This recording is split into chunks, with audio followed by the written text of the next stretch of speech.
Bismillahirrahmanirrahim. Assalamualaikum warahmatullahi wabarakatuh.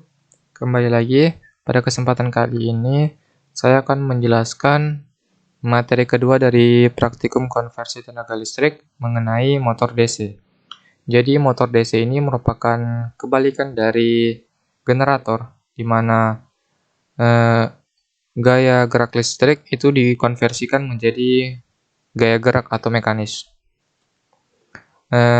Apa saja komponen utama pada motor DC? Jadi pada motor DC juga terdapat rotor atau bagian yang bergerak dan stator. Di rotor terdapat belitan atau winding, kemudian ada brush, kemudian ada komutator, ada magnet di bagian stator.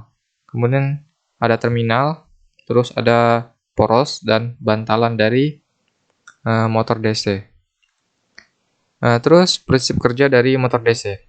Prinsip kerja dari motor DC ini terlihat pada animasi ini. Jadi, di motor DC terdapat magnet permanen yang mana arah medan magnetnya dari utara menuju ke selatan. Kemudian ada armatur yang dihubungkan langsung dengan komutator dan brush. Jadi, brush ini dihubungkan juga dengan sumber tegangan apabila arus dialirkan, seperti ini terlihat arus dari kiri masuk dan kembali lagi menuju komutator. Arah pergerakan dari armatur ini dapat diketahui dengan gaya Lorentz, di mana dengan menggunakan hukum tangan kiri gaya Lorentz, kita dapat menentukan arah perputaran dari armatur ini. Jadi, seperti yang kita ketahui bahwa pada kawat yang dialiri arus listrik, seperti terlihat pada pada animasi ini, akan menciptakan medan magnet sesuai dengan hukum Oersted. Nah, medan magnet ini akan terpengaruhi oleh magnet arah medan magnet yang tercipta dari magnet permanen. Jadi, di sini juga terdapat komutator yang berfungsi sebagai pengubah arah arus, sehingga arah arus yang berada di sebelah kiri atau di sebelah kiri dari magnet permanen ini akan selalu masuk ke dalam, kemudian yang di sebelah kanan ini akan selalu masuk, sehingga arah perputarannya untuk yang di sebelah kiri akan selalu menjauhi, kemudian yang di sebelah kanan ini akan selalu mendekati, seperti itu.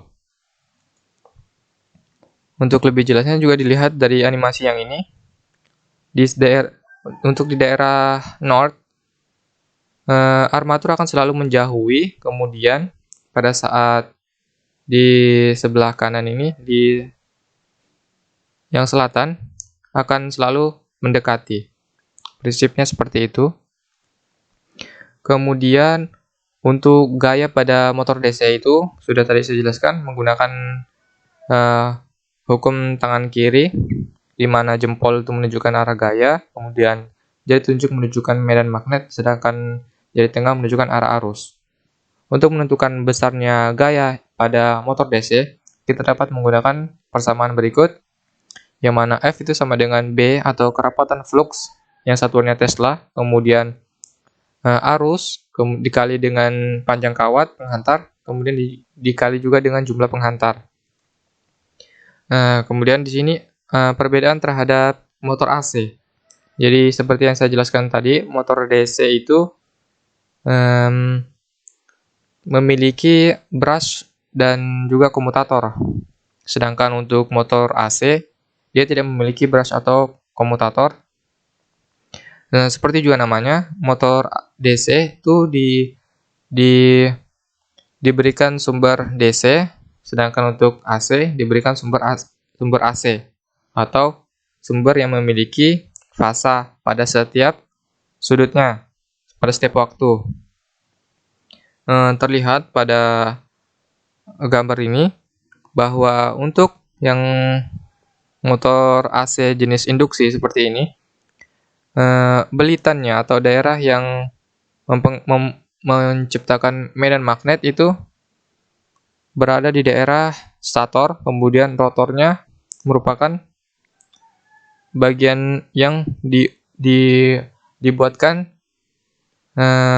armatur dengan 3 jenis, yang mana setiap pasangnya itu dihubungkan dengan sudut 120 derajat, sehingga dihasilkan pada setiap sudutnya akan mewakili perpindahan sudut dari si armatur pada masing-masing armatur yang ada. Kemudian untuk perbedaan selanjutnya yaitu untuk mengatur kecepatan pada motor AC ini dapat diatur pada variasi frekuensi. Kalau di motor DC, pengaturan kecepatannya dapat dilakukan pada arus pada armaturnya. Kemudian jenis-jenis motor DC. Di sini motor DC dibagi menjadi 2 secara umum, yaitu yang memiliki sumber daya terpisah dan sumber daya sendiri. Kalau menggunakan sumber daya terpisah, gulungan medannya tidak menyatu dengan armatur atau motor DC. Dia terpisah seperti ini. Kalau di sumber daya sendiri, dia gulungan medannya menyatu, namun posisinya berbeda-beda. Apabila posisinya seperti ini di paralel dengan motor DC, maka disebut sebagai motor DC tipe shunt atau tipe paralel. Kemudian kalau sejajar seperti ini disebut sebagai motor DC tipe seri. Terus kalau gabungan dari kedua tipe sebelumnya itu disebut sebagai motor DC tipe gabungan. Kemudian pengaturan kecepatan untuk motor DC tipe seri dan paralel pada arus medannya. Untuk motor DC seri terlihat pada gambar di sini. Gulungan medan tuh dihubungkan secara seri terhadap motor DC-nya. Jadi untuk menentukan arus medannya, kita ketahui bahwa pada rangkaian seri, arus pada rangkaian seri itu memiliki arus yang sama. Jadi arus medan akan selalu sama dengan arus motor.